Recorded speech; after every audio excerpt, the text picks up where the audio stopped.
भगवान श्री कृष्ण को अपने बाल रूप में बांसुरी बजाने का बहुत शौक था।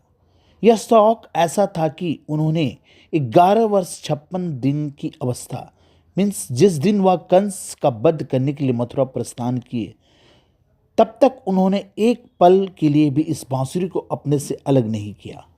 हालांकि यह शौक दुनिया को दिखाने के लिए था, सही मायने में यह बांसुरी तो भगवान को अपनी प्रियतम राधा रानी को करीब लाने का एक माध्यम थी।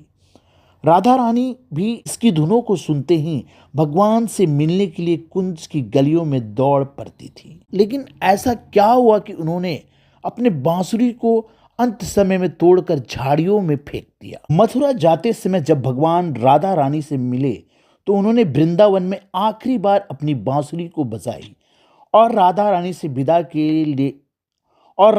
से विदा लेने के बाद उन्होंने बांसुरी बजाना ही छोड़ दिया।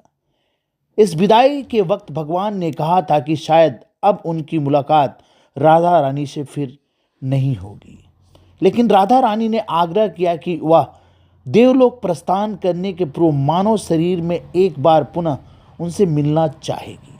भगवान भी उनके आग्रह को टाल नहीं सके, इसलिए उन्होंने भले ही राधा रानी के विरह में बांसुरी बजाना छोड़ दिया, लेकिन वह राधा रानी के दिलों के तार को जोड़ने वाली बांसुरी को नहीं छोड़ पाए। लेकिन कालांतर में जब राधा रानी की आखिरी मुलाकात द्वारका में भगवान श्री कृष्ण से हुई तो उन्होंने बताया कि धरती से प्रस्थान का अब उनका समय आ गया है।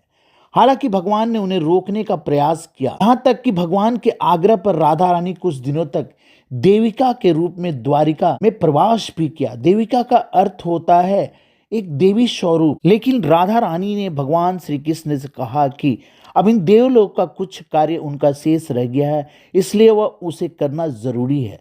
इस आग्रह को भगवान टाल नहीं सके। फिर राधा रानी के आग्रह पर भगवान ने आखिरी बार बांसुरी बजाई, लेकिन जैसे ही भगवान ने बांसुरी बजाना शुरू किया, राधा रानी इस नश्वर शरीर का त्याग कर देवलोक धाम प्रस्थान कर गई। भगवान भी उन्हें जाते देखकर बहुत दुखी हुए हैं और उनके विरह को बर्दाश्त नहीं कर पाए।